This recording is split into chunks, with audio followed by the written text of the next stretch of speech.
Ninth Story Studios, giving story a voice.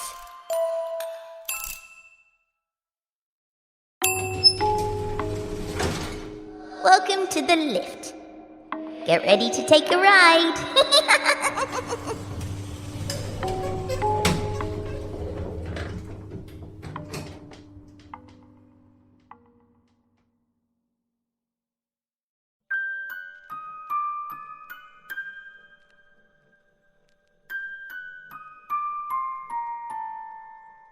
Hello, and welcome to Season 4, Episode number 2 of The Lift. I'm Daniel Foytek, and on behalf of everyone that helps create The Lift, we're glad you're along for a ride. Season 4 is, of course, going to be packed with new stories, exciting new characters, and a special overarching story that will play out across multiple episodes this season. And thanks to our supporters, we're back to 20 episodes again this season. If you'd like to help us keep the lift in working order, you can support Victoria at patreon.com/Victoria's Lift. A quick reminder that we do have a written anthology available on Amazon in print and Kindle. We're very proud of it, and it features stories not available anywhere else, written by some of your favorite authors from the show, as well as beautiful illustrations and other great extras.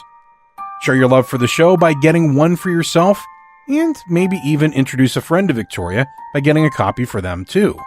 To get the book on Amazon, head to victoriaslift.com/read. For those in the Atlanta area, how would you like to see an episode of The Lift performed live? We'll be including a brand new Lift tale as part of our live Wicked Library show, for adults only, in Lawrenceville this October 14th. Come and see tales by Christopher Long, K.B. Goddard, and a new tale co-authored by me and Nelson W. Piles for The Lift. Brought to you by Explore Gwinnett and the Aurora Theater. Get more details and pick up your tickets today at thewickedlibrary.com/live. Today's tale is written by one of your favorite authors, K.B. Goddard.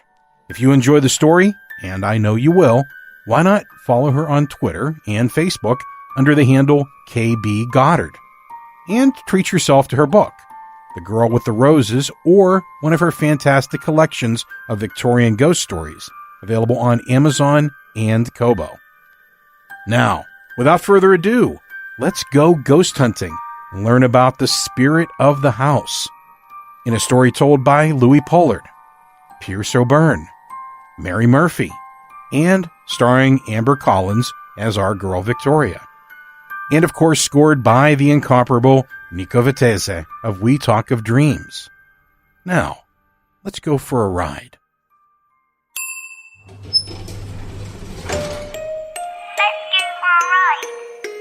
My name's Victoria. I have lost so much. My name's Victoria. I am bound to this place, charged with guiding those who must choose. Don't be afraid. I can never again be the little girl I was. Will you accept your fate or change it? I have my music box and a library lost, but I sometimes feel very alone. Won't you join me? It's time for your ride on the lift. Don't be afraid.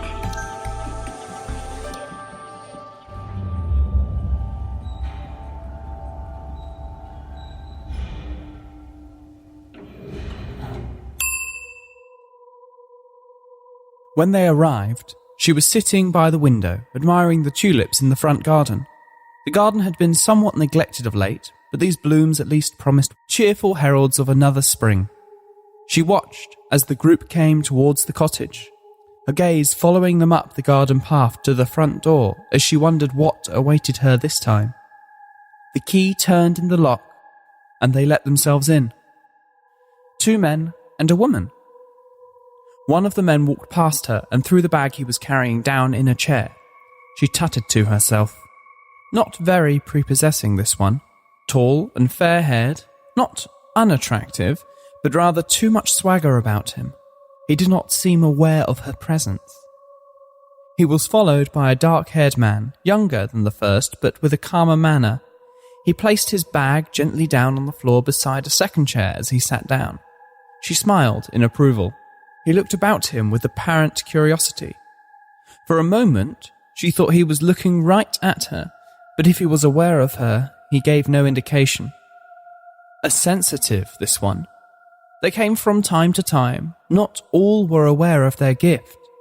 The woman was still standing near the door with her keys in her hand. She was fidgeting with the keys as her gaze went from one to the other of the men. Her whole demeanour was one of nervous excitement. Her brown eyes were wide and beautiful. Something was familiar in those eyes, and the line of the chin. Well, what do you think? I can definitely sense something. There's an energy here. Let's take a look around. Get a feel for the place. Then we can get out the tech. She watched as they climbed the stairs. She thought about following them, but decided against it. It would just be more of the same, standing in corners of rooms, issuing demands to the ether, challenging to show herself, or to prove her existence by throwing a spoon. A spoon, for goodness sake. To reach the spirits of the long dead, to communicate across the spiritual divide. What a feat!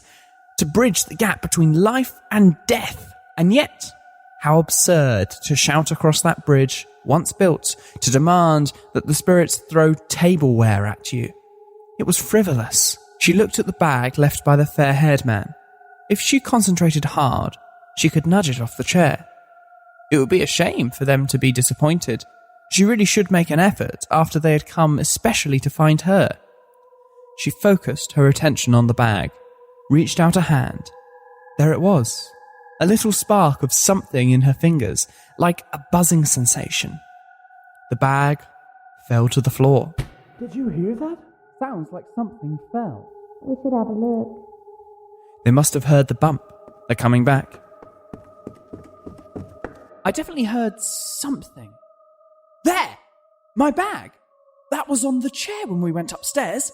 Are you sure it couldn't have fallen? No way! It wasn't on the edge. It looks like we might have ghost activity. Yes, I think you may be right.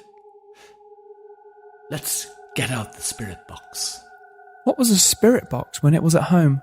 What's that? It scans different frequencies to try and pick up spirit voices. The fair-haired man had retrieved his bag and pulled out a contraption that she did not recognise. An oblong thing that glowed with a blue light. It startled her when it came to life. Noise. How could something so small make such a racket? I'm speaking to the spirit who resides in this house. She had a name.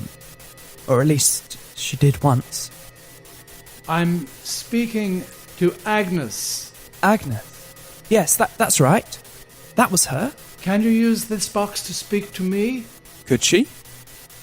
No harm in trying. She was curious. She leaned forward, bending over the box. Agnes. She jumped as the whooshing noise coming from the machine was interrupted by static. Did you hear that? Agnes? Is that you? Yes. Agnes? Can you tell us what you want? Help me. That sounded like help me to me, don't you think? The woman lowered herself into a chair, her hands clasped in her lap. Agnes could feel the woman's fear, sense her heart rate increasing. She remembered how it felt to have a heartbeat. She is afraid of me. That made her a little sad. Agnes, how can we help you? What is it that you need to be able to move on? I wish I knew. Such a strange contraption. And stranger still to be conversing with someone who, to outward appearances, was addressing his remarks to a bookcase. The dark-haired one had another device, some kind of yellow box. He waved it under her nose, and she stepped back involuntarily. Always an unpleasant sensation when they passed through you. We're getting some serious EMF spikes over here. She was growing tired of this. If she were still alive, that dreadful croaking box would be giving her a headache. She retreated upstairs, leaving them to their machines. It was upstairs that she became aware of music floating through the air like a summer breeze. Surely it was a musical box. Was it something belonging to the group downstairs? Something they had left to see if she would interact with it? That had been tried before. She followed the melody to the next room. It was a curious tune, at once strange and familiar. She was astonished to see a little blonde girl sitting cross-legged on the floor with a musical box before her. As the girl turned the handle, Agnes could hear the faint clicking of cogs turning within the box. The haunting melody was accompanied by an eerie green glow emanating from the box. Who are you? The child stopped turning the handle of the box as she looked up and answered. My name's Victoria. How is this possible? It didn't make sense. You can hear me? And see you. Are you with the group downstairs? No. But of course she wasn't. She would have seen her enter with the others. What are you doing here? Are you dead? This question did not elicit an immediate response. This seemed strange to Agnes because, really, a person ought to know whether they were alive or dead. The child chewed on her lip and seemed to be thinking for a moment before answering. She looked at Agnes. Yes and no. She stood up and dusted off her dress. I'm here to help you move on. I can't move on. I don't know how. I know you don't know. That's why I'm here. You can't move on because something is holding you back. It is? You can't leave because part of you is still clinging to this place, looking for answers. Can you help me get those answers? I believe so. Oh. You must first come with me. As if from nowhere, a green light sprang up in the doorway, glowing brighter and brighter, until the hallway beyond was lost to view, until only the light was visible. Was this a trick? What would happen to her if she stepped through that door? It is not a trick. Agnes peered into the light. Beyond, she could see a large room she did not recognise, where before there had been only empty hallway. It's quite safe. The little girl skipped over to Agnes. She was clutching her musical box in one hand and took Agnes's own hand in the other. She could touch her. She could feel the child's hand in her own, actually feel it. The return of such a human sensation after so long would have brought tears to her eyes, if she still had tears, or eyes for that matter. Something so simple, so long forgotten. How had she forgotten for so long? She felt a tug on her hand, and before she had time to think further, Agnes found herself in the strange room beyond the green light. Dust and damp filled the air of the unfamiliar building. To her left was a desk or counter, the wood of which was faded and chipped and, like everything else, looked to be in need of a good cleaning. A dim light drifted through the murky air. Their footsteps echoed in the stillness of the abandoned room. The girl led her on further into the room. As they neared the end of the room, there came the sound of sliding metal accompanied by the ding of a bell. A dull light appeared at the end of the room, and a door slid open, and the child led her towards it. Come. The door led into a small room or cupboard. Peeling giltwork and dull, faded metal gave it a shabby, neglected appearance. What is this? It's my lift. I don't think I've ever been in a lift before. It is hard to be sure after so long. My memory is a little foggy these days. This lift is special. It takes you where you need to go in order to make important choices. I see. It doesn't seem extraordinary to you. I'm dead. I'm in no position to judge. If this strange box could give her the answers she needed, what did she stand to lose? Perhaps she would have more luck with this little girl and her strange lift than she did with the group in her house with their croaking box. They stepped together into the faded interior of the lift. 6, please. Agnes stepped out. Surely this was the room she had just left. But this must be a mistake. But no, the furniture was different. The curtains, the rugs. Why was it so familiar? Ah, but of course. These were her things. This was how the room had been when she was living. Her room. It was darker now, too. Only a dim light in the corner illuminated the room. I don't understand. You recognise it? Yes. It is my room as it was in my day. It took her a moment to notice the other figure in the room. At the foot of the bed, someone was crouched down with their back to them. The rug, which usually covered the spot, was pulled back. The figure was busy about the floorboards. He's... Let's go downstairs. The girl held out her hand and Agnes took it, allowing herself to be led downstairs with a backward glance at the figure. It was different here too. Everything was as it had been in her day. There was no sign of the ghost hunting group. What was going on? Had she gone back in time? The front door opened with a click. A woman came through the door. A woman she recognised. It was her, as she was in life. It was a strange, shivery sensation to be watching herself in this way, like a looking glass come to life. Her former self came forward holding a lantern, which she put down on a table a little way inside, and lit the candle that stood there. She had just put out the lantern when a bumping sound from upstairs caught her attention. Agnes watched her former self take up the candle and walk silently towards the stairs. She paused at the bottom to listen. You don't remember this? No, none of it. Does she... I mean, do I know we're here? No, she can't see or hear us. She's just an echo of the past. The former Agnes was moving up the steps. 1 step, 2 steps. Agnes began to feel tightening in her throat. She did not like this. No, she wanted to call out, but the word died in her mouth. In any case, she knew it would do no good. You cannot change the past. Trust me, I've tried. Why am I here? You wanted to know how you died. What happened to you? This is your answer. Her former self reached the top of the stairs now.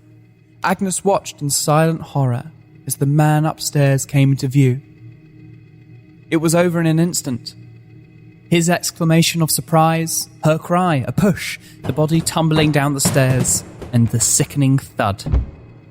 Agnes took in the horrible scene, the motionless figure at the top of the stairs, the body with the twisted neck at the bottom. The man seemed to wake to his situation. He was running down the stairs. She watched him lean over the body, her body. As he looked up, Agnes got a good look at his face for the first time. I know him. That's Robert. My niece's intended. It is. He killed me. He was robbing me and he killed me. He must have found out about the box under the floorboards. No one ever knew. It was assumed it was an accident. Like you simply fell on the stairs. My niece, Sarah, she was going to marry that no good... Tell me, did she marry him? Did she go through with it? Why don't we see? Victoria motioned towards the door. As they passed through the doorway, the room faded to be replaced by the interior of a church. The congregation lined both sides of the little church. A bride and groom stood facing the clergyman at the front of the altar. No! She looked to Victoria with concern, but to her surprise, the child was smiling. She turned back to watch the wedding. As the newlywed couple turned around to see the congregation, she saw that the bride was indeed Sarah, but she saw that the groom was not Robert as she had first supposed. It took a moment before she recollected the face before her, for it was a face she knew. Harry. That's Harry, the coachman at the hall. Harry was better.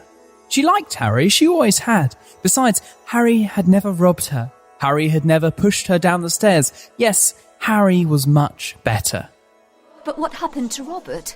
Sudden illness. Providence? Perhaps. Sarah was the closest thing I had to a child of my own. I'm glad she found a good man. Agnes turned to see the entrance to the lift, where a moment before had been only empty space. We must return now. Agnes followed her. The lift whirred into life once more. When the door stood open, this time she was back in the house, standing in the room with the ghost hunters. The young woman was listening to the fair-haired man. He seemed to have abandoned the croaking box. I'm sensing great sadness here. The spirit of Agnes is speaking to me now. No, I'm not. He's silly. She says there's something holding her here, some unfinished business. The dark-haired man looked vaguely embarrassed and was staring at his yellow box. I don't think he's really psychic. Agnes couldn't remember the last time she had laughed. Victoria turned the crank on the music box in her hand. The melody filled the air once more, and the dark-haired man looked up. Did you hear that? Hear what? Music. It sounded like a musical box. Do you see the resemblance? Resemblance? To Sarah. Of course. Now she saw it. The reason the woman had looked so familiar. It was Sarah whom the woman reminded her of. She couldn't think how she hadn't realised it before. I don't understand. Are they related? She is Sarah and Harry's great-granddaughter. They kept the cottage in the family, you see, but it was rented out for some time. When they could find someone willing to rent a haunted house, of course. Now Claire's going to live here and start her own family. Claire? Yes. I'm glad. The cottage has been empty too long, apart from me. She chose to live here. She chose to come here today and try to help you move on. Now you have a choice. Stay here or move on. Agnes looked at Claire. Her family. Sarah's family. A part of her wanted to stay and get to know this young woman, to see her breathe life into these old walls again. But she knew what she had to do. I'm ready to leave. Are you sure? Yes. It's time. No desire for justice now you know what happened to you? What justice could there be now? Robert is long dead, and so am I. Perhaps one day the truth will come out, but it will be too late to do me any good. Victoria smiled and nodded. The green glow reappeared around the doorway. Agnes took one last look back at the house that had once been her home, and at the young woman who would now make it hers. She smiled and stepped into the light.